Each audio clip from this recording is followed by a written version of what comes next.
Hey, welcome back to the NOTCAST. It is number 393. It's 1st of July 2024, and today I am going to go through a mammoth task.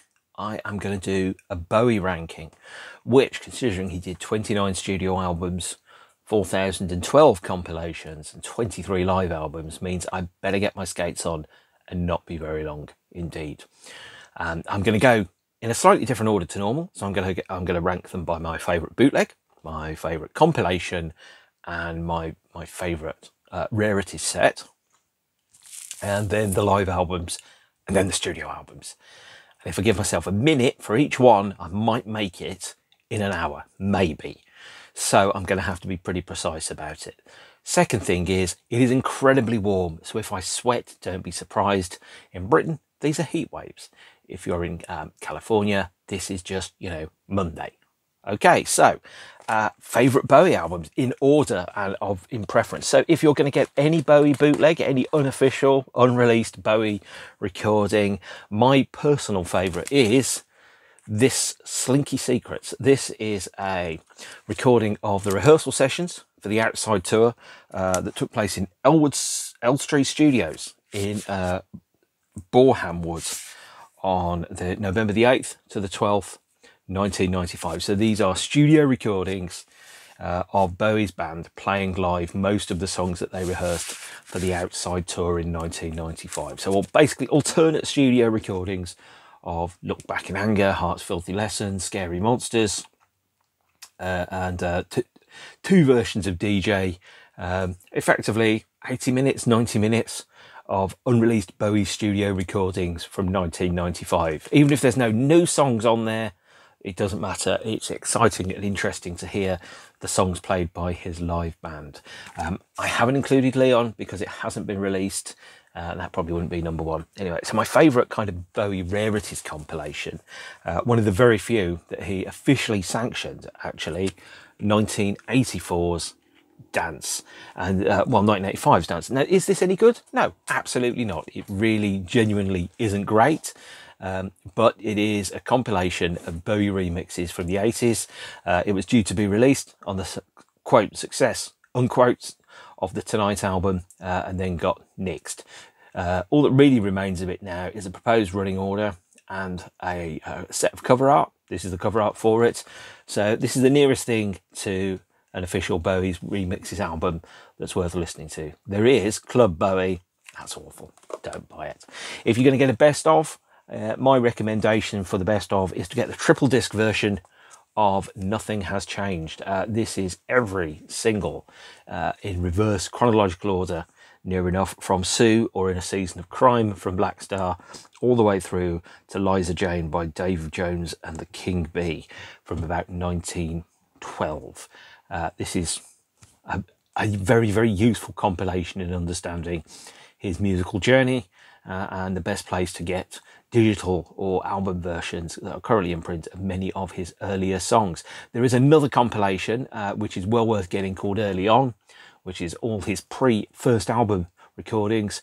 However, that is difficult to get hold of, and I've forgotten to bring it out from the shelf over there, but it is worth getting if you see it. Last time I looked, there was one copy for sale in the UK, and it was deleted in 1991. So Bowie live albums, there we are. So my least favourite Bowie live album, well, this shouldn't be a surprise to many, stroke any of you, because I think this is widely regarded as the biggest rip-off in Bowie's official catalogue of work. I should point out, by the way, that official recordings that have been sanctioned and were planned or intended or mixed for release by Bowie count basically bullshit albums stuck together after his death that weren't really intended for release or weren't intended for any use beyond private use. Don't really get a look in this, which means you don't get like, the live in 1971 Peel session disc from Space Oddity or Man Who Sold the World or whatever it is. No, so these are independent standalone titles that have been released. This is the worst Bowie live album. David Bowie live in Berlin, 1978. It's the worst David Bowie live release for three reasons. Firstly, there's only 8 songs. Secondly, you could only buy this orange vinyl monstrosity from the Brooklyn Museum when they showed the David Bowie Is exhibition. And thirdly, this is mastered incorrectly. It runs slow. It sounds like your record player is on the fritz, and it's basically useless. So really it needed some decent quality control before it went out, and to be at the right pitch and the right speed. This, and let's not talk about how much money I spent importing this from New York, is a piece of shit. Don't buy it. Don't listen to it. Don't track it down. It ain't worth it, kids. It really isn't. Oops, I've dropped my light. Right, that's better. So the second worst Bowie live album. Oops, almost forgot it. Not readily available on vinyl. In fact, not readily available on any format, come to think of it. Tin Machines, Oh Vey Baby, recorded live in 1991. This has, I think, a 12-minute version of Heaven in here that is definitely 13 minutes too long. Again, not a full show. Again, it has a sense of contractual obligation or filler about it. A kind of, will this do? We better release a live album by Tin Machine. It felt like as soon as Bowie finished touring with Tin Machine, that band was over, and so there wasn't much choice about it but to release the live album, quietly proclaim the project dead and leave it as is. This is not very good. It isn't worth tracking down. It's not worth big money, that's definitely for sure. Then 1999's VH1 Storytellers album. This is also available as a CD/DVD. This is probably the closest Bowie came to doing an unplugged format release. It is a little strange. It is 12 songs, but one of them is about 1.5 minutes worth of Rebel Rebel. The other thing that we will have is it is heavy on chat and light on songs. So if you want to hear David Bowie talking nonsense about things, this is great. This is like a spoken word album, because VH1 Storytellers format was to tell the story of each of the songs with a long rambling monologue of varying interest and length, which is probably great to experience in the moment, probably great to experience on television, not necessarily worthy of immortalising forever on a home vinyl release. And the 1999 to 2000 period, even though that was a period when I did see Bowie live, is not my favourite era. Which I think it's had 5 live albums released out of 14 shows from that period, which means you can buy a third of the tour, which is quite a lot more than is absolutely necessary. I think I have to be diplomatic when I put it like that. The next one, and again I have my reasons, liveandwell.com. This is the 2020 Brilliant Live Adventures edition of Live and Well, because it was never released on vinyl at the time. This is an Earthling tour show, which again is basically extracts from the tour, an incomplete live record. It has, God, how many? 12 live songs on, and they're all taken from different venues, different performances. It doesn't sound like you're listening to a gig. It sounds like you're listening to a compilation of live B-sides, which effectively is what it is. No wonder Virgin said, "You ain't putting that one out, David," in 1998. This edition has the Teo Jones Index recordings of Palace Athena and V2 Shire, which are quite good. Not worth going out of your way to get, not worth paying big money to get, but worth listening to. And the cover art isn't great either. It really isn't. I don't think David would have approved that cover in his release. Why they didn't put the original version of Live and Well with the original cover version out, or the original cover and artwork, I don't know. Next one, again, we are probably only about number 17 in my favourite live albums, David Live from 1974, recorded at the Tower in Philadelphia. Now, there is an alternate version of this that was released many years later with a much better sequence and track listing. This is heavily edited and truncated with overdubs. It runs to about 17 songs, takes about 10 off the actual set list, runs for about 80 minutes. It's a fine live record. And if David Live wasn't issued in an expanded edition that followed the correct set list in 2017, I would rank this higher, but it wasn't. It isn't. This is, again, a heavily edited, incomplete live record, a representation effectively of a gig that never happened. And then that's the same complaint that I've got about Stage. This version is apparently £7.98 from W.H. Smith in 1978. And this is the yellow vinyl edition, which looks lovely. I'm a sucker for coloured vinyl, though of course I do have to remind myself that black is a colour. This is the live 1978 experience split into two halves. One is vocal, one is largely instrumental, and it doesn't feel, sound or act like a live show at all. It's designed for home listening. It cheats you of the live experience that you would have had at the show in 1978. It really, really does. Side 3 is entirely instrumental, which when you listen to it, you kind of go, wow, that would really kill the gig. So perhaps you need to listen to the album in this configuration in a different order, play side 3 first. But I don't really care, because there's an expanded edition of this that was released in 2017 that is much, much better. Actually, 2005, I think. So, Bowie. This is the Record Store Day album from 2020, I believe. Bowie, I'm Only Dancing, the Soul Tour, 1974. A further iteration of the 1974 tour that we saw in David Bowie Live in Philadelphia. This with some songs from Young Americans in the set list. Can You Hear Me? It's Gonna Be Me. Songs like that. Some songs that didn't make the album, some songs that did. A medley of Love Me Do and the Gene Genie with a slightly revised version of the band, alongside 2 or 3 unamazing recordings from Nashville of Knock on Wood, a foot stomping medley, and Diamond Dogs. It's good, it's not amazing. It's basically the closest representation to a full gig from that particular tour, which only lasted for a few weeks, that you can get. Never, I think, intended for release. It's okay, it's not amazing, not essential at all. And then we get into the dark stuff. Well, not the dark stuff, but you know, the other stuff. So this one, hang on, I need to turn this round because you can't see what it is. This is live at the Kit Kat Club in New York, 1999. Another one from the Brilliant Live Adventures debacle fiasco.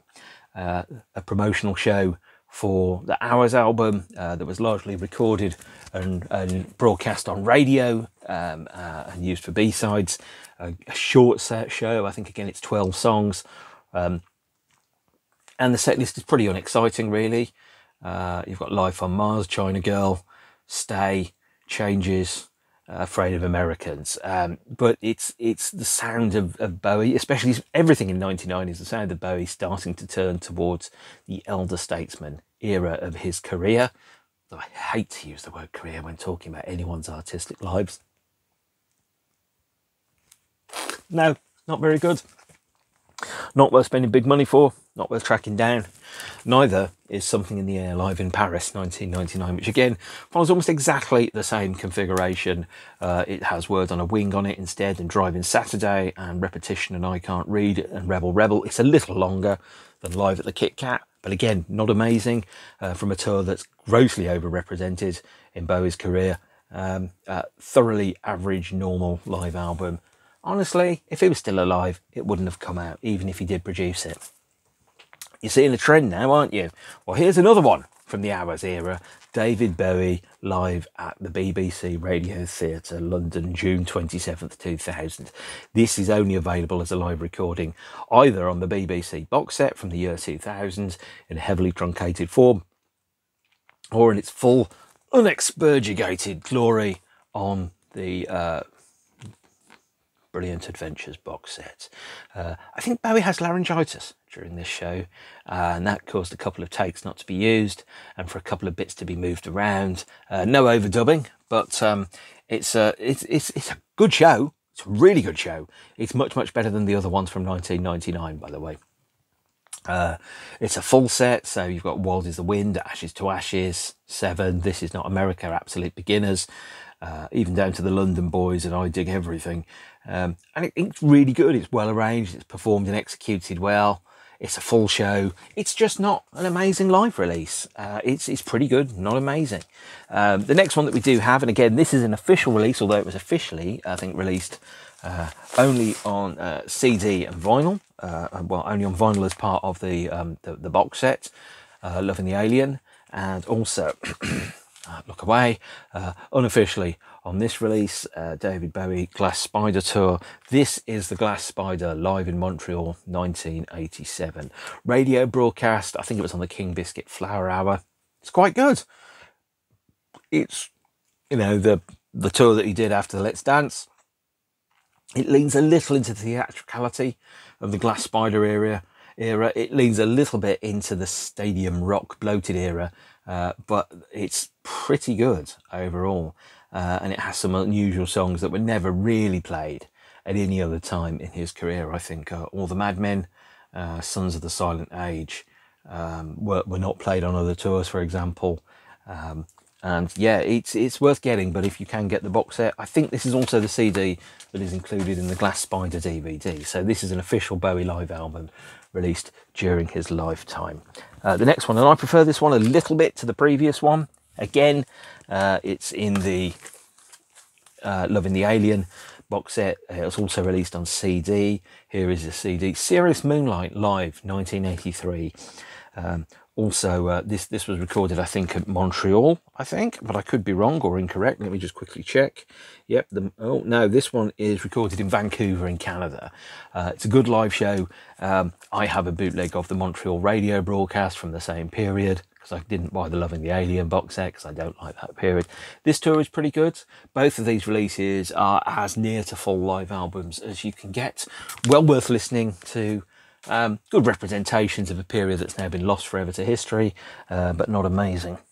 Coming up next then, the earliest official Bowie live album released during his lifetime, Live, Santa Monica, 1972. This one cooks. The Spiders are on fire. They're playing an amazing show. It's absolutely brilliant. I absolutely love it. And there's none of the theatricality, none of the showmanship. It's just, you know, five guys making a racket, which is sometimes what you absolutely need. And then that's followed up by this, the Spiders from Mars, Ziggy Stardust, the motion picture soundtrack, available in a multitude of versions. The 2023 50th anniversary edition is the one to go for. This is the 1983 double LP that doesn't feature the Jeff Beck appearance.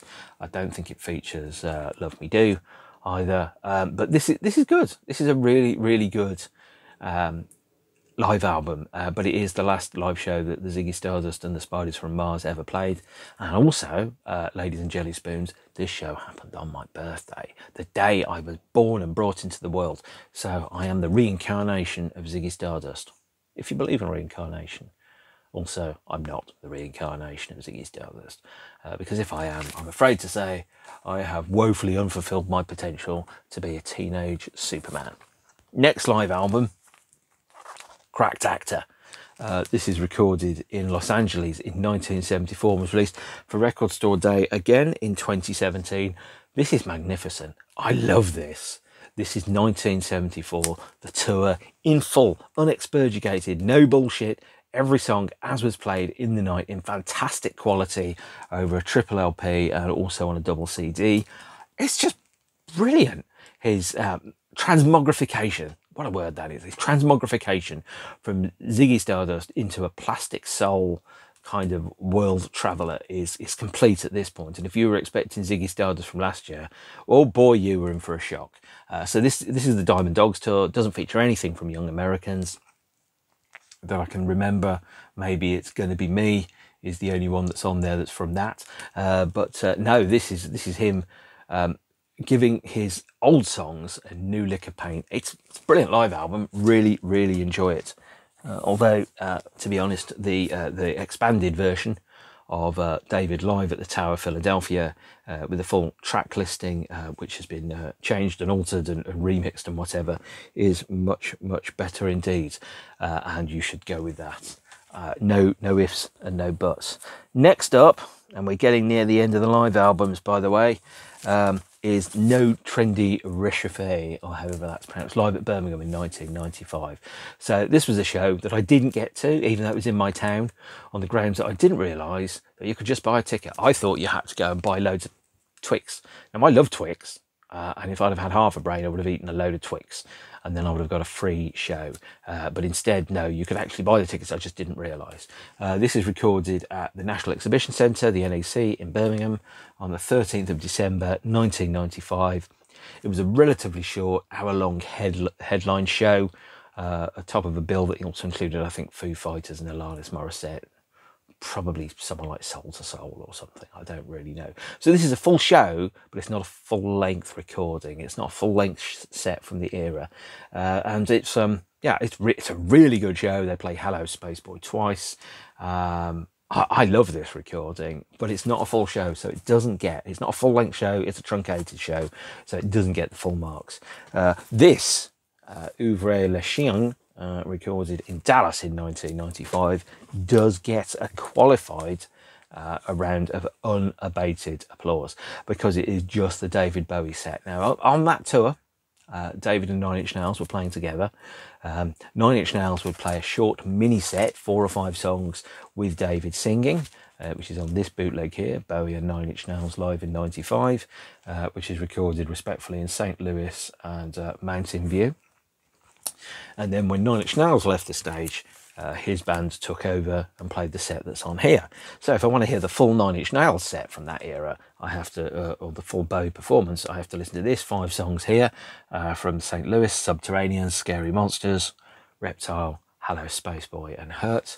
And then I have to go over to this, which is a different show, but between them we get the whole of all the songs that Bowie sung most of those dates. Right. Nearly at the end, which is good news. Bowie live at Nassau Coliseum 1976. This was originally in the Station to Station box set, later got a standalone release. Oh, I love this period.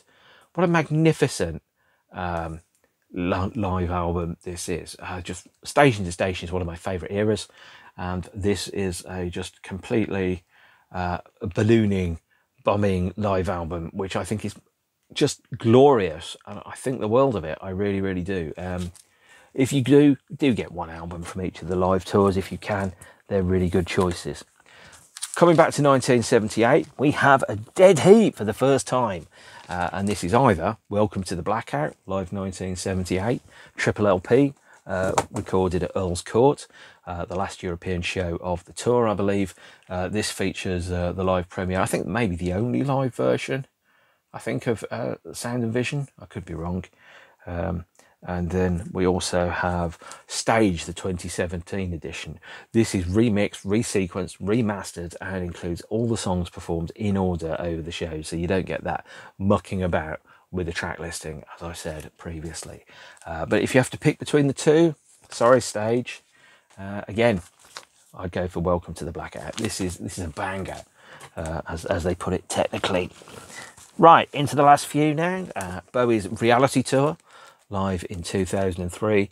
The last full-length, officially released David Bowie performance, recorded in Dublin on the reality tour, 2003, which really doesn't seem like 21 years ago now. And this is, great show, really good, as comprehensive as it could be. His band have totally locked in at that point and are doing a magnificent job. The third album, the third live album, I think, is... Sorry, I have to move the microphone out. Bowie live at Glastonbury 2000. I was at this show. This was the only time that I saw him. I suspect my liking for it is biased by the fact that it was the only Bowie live show I saw. I was due to see him at Tea in the Park in 2004, but he had to have that pesky heart attack in Prague, and then at the Hurricane Festival, which knocked it to the ground. This is probably regarded by many as one of his finest live shows, a career-defining, epic performance of a man at the peak of his powers, stepping into the role of being a global entertainer for the first time in a long time. Love it. Brilliant. Really enjoy it. It does remind me of when I saw him. All I wanted to do was sit down, because I'd been stood up for 4 days and I was really tired and I wanted a nap. Right, this one. David Bowie, Look at the Moon, the Phoenix Festival 1997.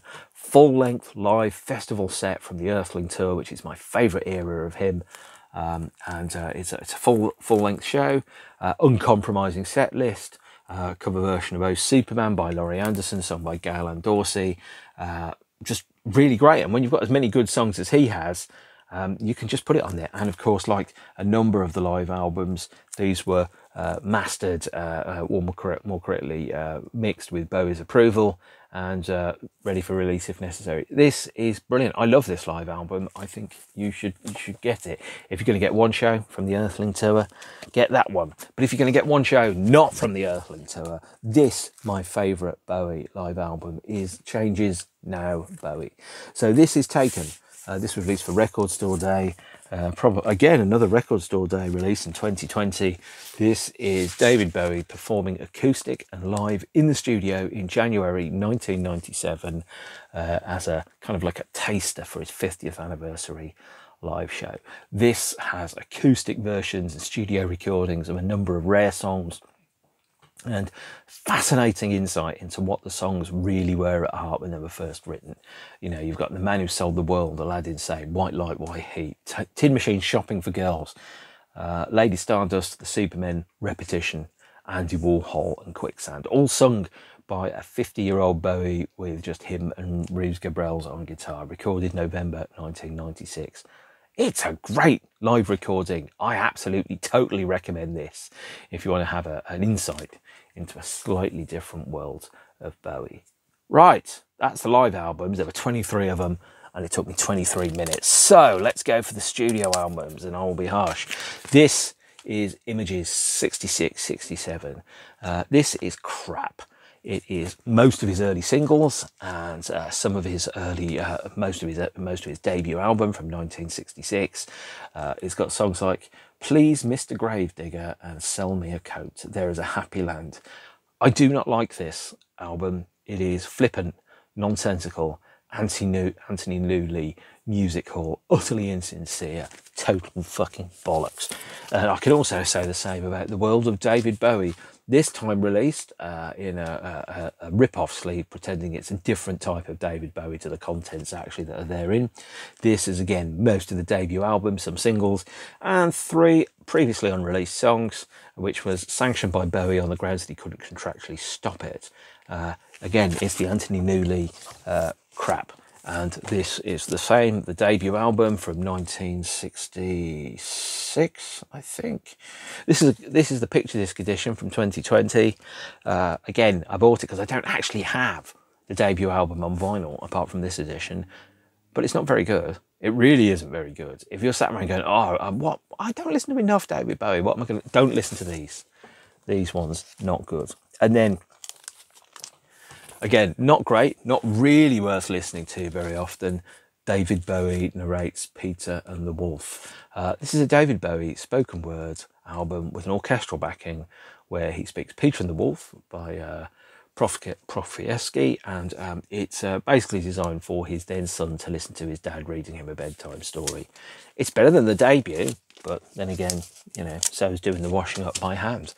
Of his actual studio albums, as a mature-ish performer, Tonight is my least favourite.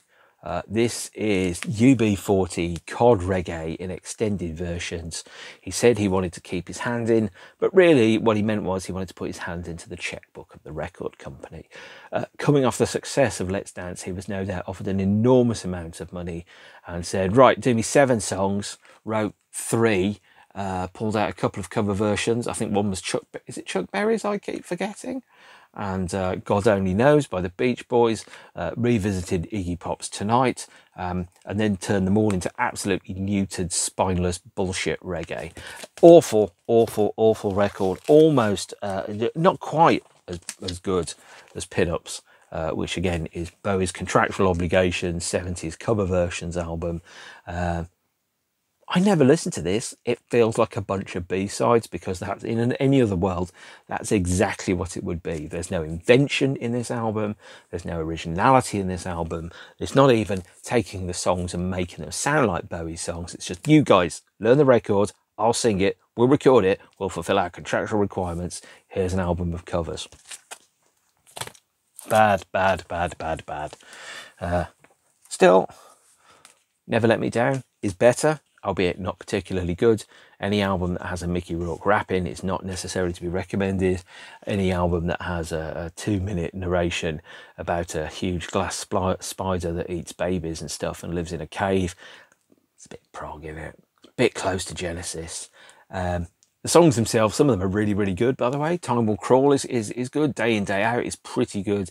Never Let Me Down, I really like that one.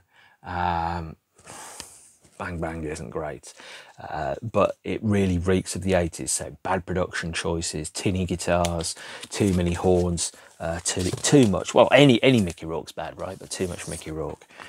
Luckily, the next one, again, I'm going to call this about number 17 on my list of albums, is Let's Dance.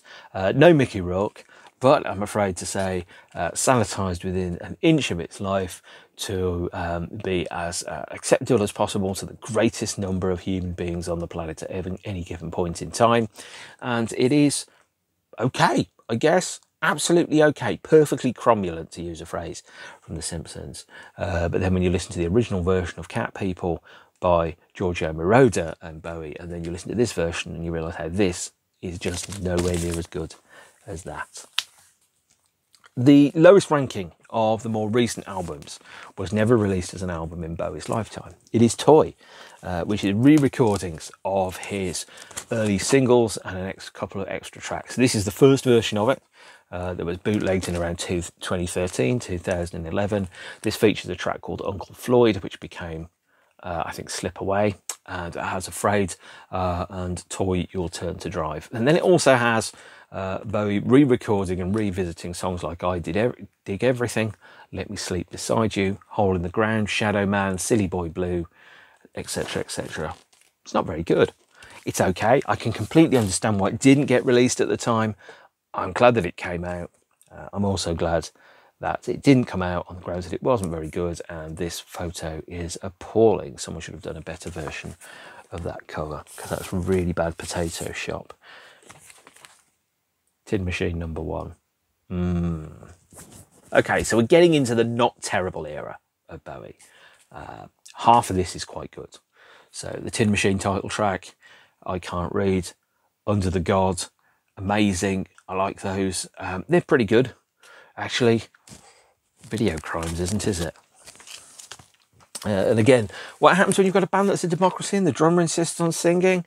Well, you get songs like Stateside, which is terrible. This is Tin Machine 2. It is better. Baby Universal is good. You Belong in Rock and Roll is really good. If There Is Something is really interesting. And I really like Goodbye Mr. Ed. But then Sorry and Stateside aren't good either.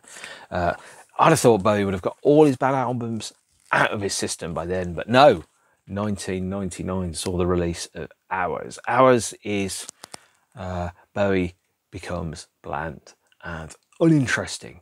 It's as if he's become a rock star called David Bowie, and his role is to be an elder statesman, growing old gracefully, whilst everyone else doesn't. Now, I've taken the piss out of certain bands because they do songs like Money Shot. Yeah, I'm looking at you, AC/DC, and we're going to have a word on Wednesday.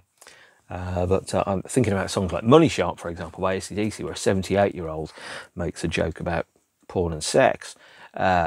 Is not particularly good, but at the same point, I'm not a huge fan of when artists grow old and become boring. This was the start of Bowie retreating from the cutting edge, starting to go, well, I've gone out as far as I can go, and now I've decided to come back and to be a little bit dull and a little bit statesman-like and a little bit uninteresting.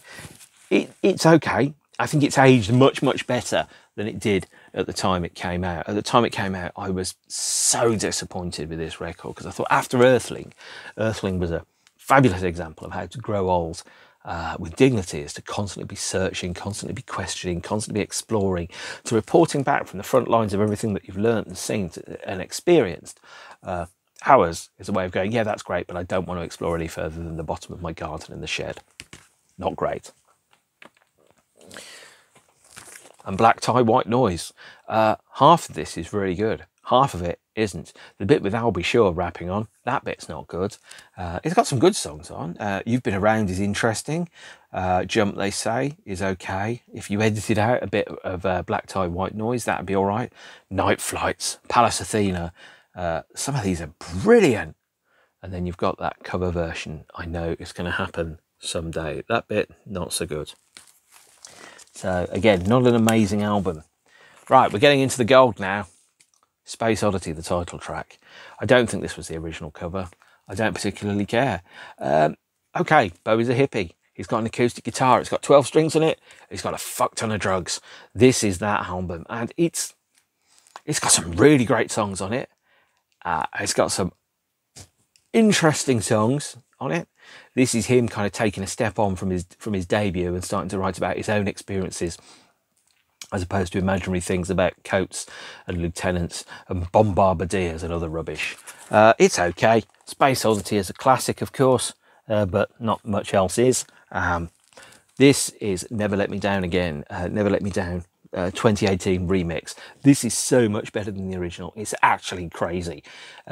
All those terrible 80s kind of elements, the bad drum machines, the awful horn arrangements, the widdly guitar, the Mickey Rourke spoken word sections are all binned in favour of a much more cohesive option by musicians from Bowie's alumni. And he did say, oh, if I could re-record one album, it would be Never Let Me Down. So after his death, the people that he had chosen to do so did so. And it's much more in line with what I think he wanted the album to be after release. The Man Who Sold the World is, again, I've put this probably about number 15 or so. This is just great. I love it. You could really see that he was moving into becoming himself, defining himself, being the artist that he always wanted to be. There is a remix that came out about 2019 called The Metropolist. This is really interesting. 9/10 of the album has been remixed by Tony Visconti. The one that isn't is, if I remember correctly, might be Black Country Rock actually, because one of the songs they didn't, they weren't able to find the master tapes for. But everything else I think was remixed. So it's an interesting alternate version of the album, but really good record, The Man Who Sold the World. It's got The Man Who Sold the World on it, After All, which I quite like. Superman is great. There are lots of great songs, and at this point he's not a dominant singer-songwriter, although he's a solo artist. He's also a solo artist in the context of working with the musicians that he's working with and creating the sounds that he's creating, which is really good. Hunky Dory is another fine album, and this is actually, there's two versions of Hunky Dory here. This is the I think this is the expanded Ryko disc version, but available on vinyl, EMI, with some bonus tracks on. And this is the original release on RCA from the 70s, possibly with a green label. This has got changes. Oh You Pretty Things, Life on Mars, Kooks, Quicksand, Andy Warhol, Queen Bitch. I mean, these are all great songs. There is nothing to criticise about any of the songs that are on this. Maybe on the bigger version of it, the expanded version of it, but by and large, yeah, nothing wrong with Hunky Dory at all. Plenty right about it, come to think of it. So the 16th best Bowie solo album or studio album out of 29 is Aladdin Sane. And when you get to the point where you go, yeah, the 16th best album is bloody brilliant and often in people's top 100 lists, well, that just goes to show you how good he was. This has Aladdin Sane on it, Driving Saturday, Time, G&G. I mean, there is nothing wrong with this record. It's just a man, again, consistently knocking it out of the park, confident at what he's doing, with a band that totally gels, is utterly in the moment. Everything, there is nothing I dislike about this record, apart from possibly the fact that it's not 400 songs long. And actually, I must admit, putting a Rolling Stones cover on there, Let's Spend the Night Together, is probably its lowest point, which is not a low point at all. 15th on the list is Ziggy Stardust and the Spiders from Mars, the rise and fall of the Spiders from Mars. Here, so there's 2 editions of the album here. This is the original 1973 mix. This is the 2003 remix. Can't remember who remixed it. Ken Scott and Paul Hicks, I think.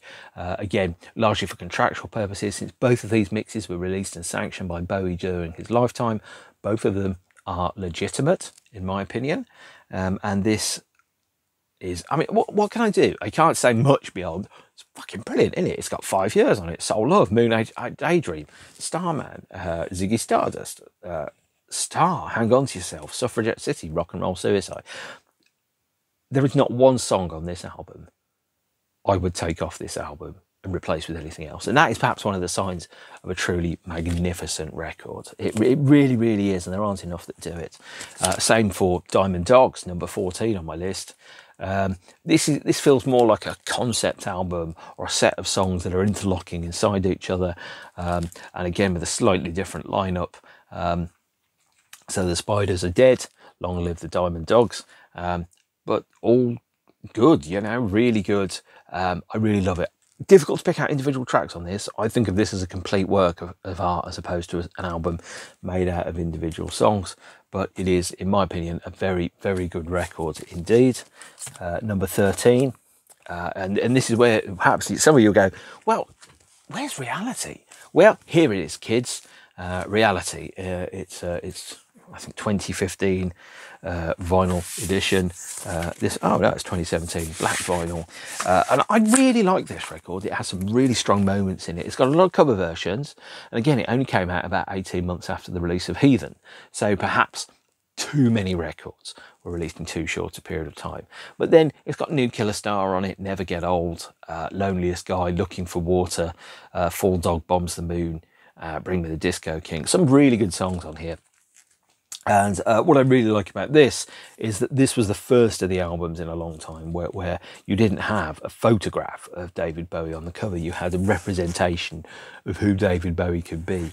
The idea of Bowie as a hyper-stylized, imaginary figure that exists in our imagination, as opposed to somebody that's real. And that makes it really interesting to listen to, because it's where Bowie's starting to detach himself from the reality that we live in and present himself as something else, which is a theme that he comes back to on his subsequent 2 studio albums.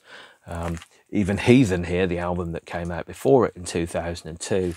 This is I think this is the blue vinyl edition of it, but it's in a trifold pack inside the shrink wrap, so I can't really get it out to show it to you. This is, I love this record actually. It's got some great songs on it. Sunday, Slip Away, Afraid, Slow Burn. I really like those actually. A Better Future. Nothing about it is bad. It's a good, solid album. That really kind of puts out a presentation or a version of Bowie as an older statesman, not the boring guy in flip-flops that you get in Hours, but perhaps somebody that's growing into their age with dignity as opposed to somebody that doesn't really care anymore. The impression with Hours is I thought it was Bowie giving up. Heathen is Bowie taking himself back. And then I think album 11, Lodger. I love Lodger. It's really great. I've seen people that have had accidents that have looks like that, and oh boy, it doesn't look good, does it? You know. But then on the gatefold, what you've got is pictures of, you know, photographs from the session itself that show you what was happening to create the record. I really like Lodger. It's got fabulous songs on it. It's got a great track listing. For example, it's got Fantastic Voyage, which is one of my favourite Bowie songs of all time. Boys Keep Swinging is really interesting. Repetition, Look Back in Anger, DJ. Side 2, I think, is much stronger than side 1 of Lodger, but it is a strong album. I really, really like it. And it is a shame that it wasn't toured in the same way that Scary Monsters wasn't toured. But then if you had a choice between a tour and an album, I'm always going to take the album, because albums last forever. The 2017 remix of Lodger, here by Tony Visconti, is very, very interesting. Some alternate performances, different vocals, those type of things. Bowie heard about half of it, before he died, and was fully supportive of the rest of the remix happening. So as far as I'm concerned, this is a legit Bowie project, by the way, the remix of Lodger. Oh, this one, I think this is number 10, but I could be wrong. Young Americans. Oh, love it. And of course, its companion album, the early iteration of the Gouster. Both of these are excellent. Absolutely love them. Sounds like nothing else on the planet, I think, because one of the things that I always connect to in an album is the voice and into the lyrics. And they've got to feel sincere, they've got to feel honest, but also they've got to feel like there's something that I can relate to, generally speaking. You know, yeah, whilst the lyrics, for example, of Texas Toast Chain Store Massacres, I want to pet your puppy, is, you know, a lyric that I really associate with. It's not something which is going to make me cry when I see it. You know, whereas some of the things in Young Americans, you know, songs like, and let me just quickly check what else is on here, because I'm not amazing at remembering these things, you know. Can You Hear Me, Somebody Up There Likes Me, Fascination, Win, Young Americans, great songs. Cover version of Across the Universe, not so much. And then the Gouster is the early version of Young Americans, before Across the Universe and Fame got onto it. And this is really good as well, but it's like a director's cut version or an early preview cut of the album. This is the director's cut. This is the alternate early preview with the deleted scenes in. They're both excellent. They're both slightly different variations on the same mindset, the same musicians. But there you are. And let me just quickly check. I think this is number 9. And this is an album I think the world of, The Next Day.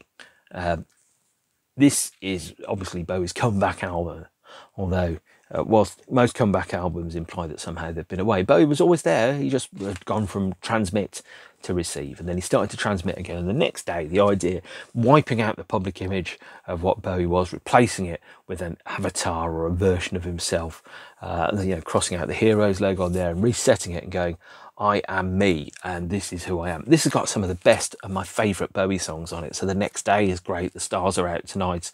Love Is Lost. One of my absolute favourites actually is Where Are We Now? It's the first song that when I listened to it, and I was just coming into the end of my 30s when it came out, I listened to it and I just got this sense of mortality. I was aware that I was pretty much at the halfway point of everything. And Where Are We Now, the song which is where Bowie for the first time is nostalgically looking back at the life that he used to live, taking stock of where he'd been, because you don't know where you are unless you know how you've got there. And then putting it in the frame of a context of the people that he will never speak to again. The people that he can't speak to again, you know, the people who, by the context and the path of life or death or mortality, cancer, whatever it is, has taken people away from him, as he's sitting there and kind of saying, and when you read the lyrics, you can kind of go into those lyrics and you can understand that he's perhaps starting to talk about the people that he's left behind and the people that have left him behind, and how his life could have branched in any one of 1,000 ways and he couldn't quite make it work. I love this record. It's really good. It's too long. A 12-song version of The Next Day would be much higher on the list, but an 18-song version of it or a 16-song version of it is still really good. This is 18 songs, I believe, on the vinyl.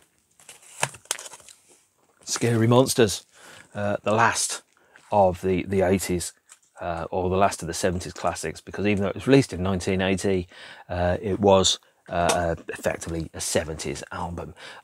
I think this is great. It's got Scary Monsters on it. It's got It's No Game, Up the Hill Backwards. It's got Ashes to Ashes and Fashion and Because You're Young. And everything on it is great. You know, most of the songs on this album, if they were on anybody else's albums, they'd be the best song on the album by far, which is not the case for this, but it's still very, very interesting. And we're getting into the last few now. Okay, so some of you are going, is Buddha of Suburbia going to be in here? And why hasn't it been mentioned before? Because it's crap. Haha, surprise! It isn't crap. It's really good. I really like Buddha of Suburbia. Buddha of Suburbia is perhaps, for me, Bowie's most instinctive album. It's his most unthought through record. It's his most reactive, his most immediate album. It was recorded very, very quickly. I think it was recorded in 2 weeks. It was based upon short pieces of music that had been written for the soundtrack for the Buddha of Suburbia TV show, which was on television recently in the UK. It has long instrumental workouts, and I love Bowie when he's weird. I think his instrumental stuff, especially the side longs on Low and Heroes, are really, really good. And this is an album that's pretty much like that. It's got Buddha of Suburbia, the first song where David is clearly looking back to his childhood and his youth. And then we've got songs like, you know, Sex and the Church and the Mysteries and and Strangers When We Meet. It's one of the most amazing of his songs. It's up there. I mean, it really is probably one of his very, very best songs. For me, Strangers When We Meet is in the top 10, which, considering he's done something like 400 songs, it's really raising the bar. Right, into the last 5, I think. Station to Station. So, when Black Star came out, I remember talking to my brother and saying, he's done it. This is the best thing he's done since Station to Station. And then obviously 3 days later, he was dead. I love this record. It is epic, and it is epic in a way that is genuinely epic. I mean, we've got the 10-minute title track, Golden Years, Word on a Wing. There is not a bad second on this album. There is not a second that I would take off, change, trim, alter, remix or edit, despite the fact there is a Harry Maslin 2010 remix of it. It is just perfection. And to come off that, and then to do Young Americans, and then to go and release Station to Station, and then to follow it up with Low and Heroes and The Idiot and Lust for Life. Wow! Most people's whole lives aren't as good as that, let alone just 2 years. Right, we have 5 net left. And number 5, I know lots of people hate it. They're wrong. Earthlink. This is the last album where Bowie was, in my opinion, really pushing the limits of what he could do. Most people, when they get to this age, 50, and I count myself as somebody who's that age now, they start to get boring. They start to become staid. They start to go, well, I like what I like, and all the newfangled modern stuff is weird and I don't like it. And basically coming across like a rock version of Grandpa Simpson. And here is Bowie tackling head on the now dated, but at the time absolutely thrilling world of techno, electronica, drum and bass, that type of thing. And this cover as well is one that's called back to in one of the very last songs on Black Star, where he sings about, if I never see the English evergreens, I'm dying to. This is exactly the landscape he's talking about there. I love Earthling. It's got one of my very favourite songs on, which is The Last Thing You Should Do. And lots of other great ones as well. So generally, I know it's a divisive album and lots of people go, ugh, Bowie, dance, yuck. Well, tough. It's really good. And would you rather your artist be churning out the same old shit forever, or would you like them to try something new? In fact, don't answer that, because loads of people go, I'd rather just be churning out the same old shit forever. Well, you're wrong and you're boring, and I believe the Rolling Stones have a new album out that sounds like it could have been recorded any time in the past 2,000 years. Number 4. At least I think it's number 4. Outside. This came really close to being number 1, but the segues are too long, they're too boring, and nobody needs to hear Bowie talking and doing a 2-minute monologue about Algeria, Touch Shriek, and the worldwide interwebs of all that type of stuff. Outside, the title track is great, Heart's Filthy Lesson. There's so much about this record that is just absolutely amazing. And then you get a piece of crap like Wishful Beginnings, or perhaps, actually that is easily the worst track on that. This also, by the way, has my favourite individual Bowie song, No Control. Vastly underrated in his body of work. I think it's an amazing song, and if I could cover any Bowie song for a Bowie tribute album, No Control would be the one, but I won't. Right, we're into the last 3. Oh, well, you probably know what's coming up, don't you? But you don't. Heroes is number 3.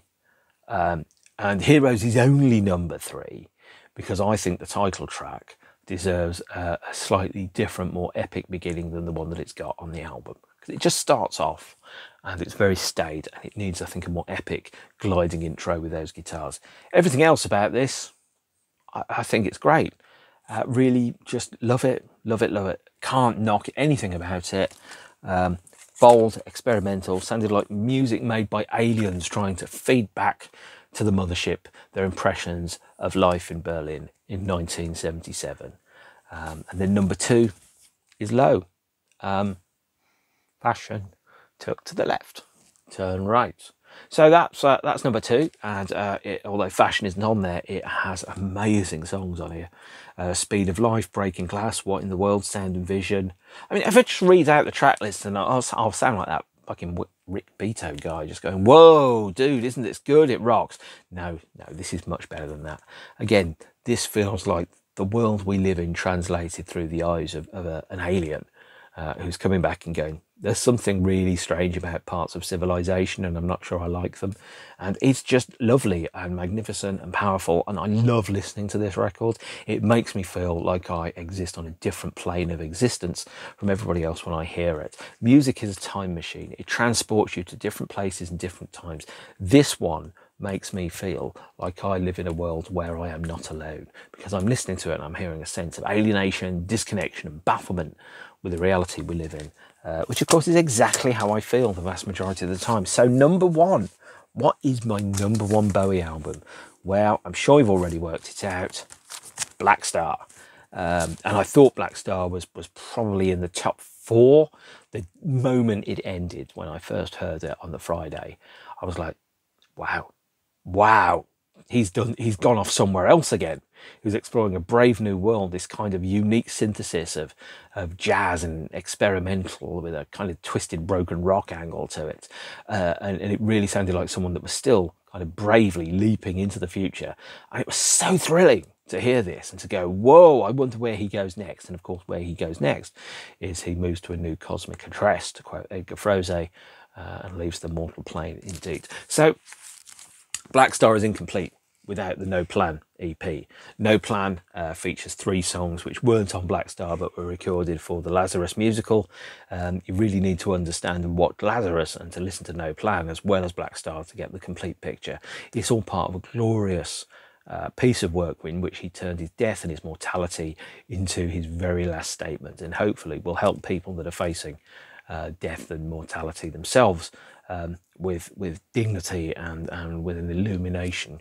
It's just magnificent work of art, this album. I adore it, and I listen to it. Well, I couldn't listen to it for a while because it was painful, but I listen to it a lot now and I feel richer for knowing it. This has some of my favourite Bowie tracks on. I Can't Give Everything Away is just amazing. Lazarus itself is a very, very solid track.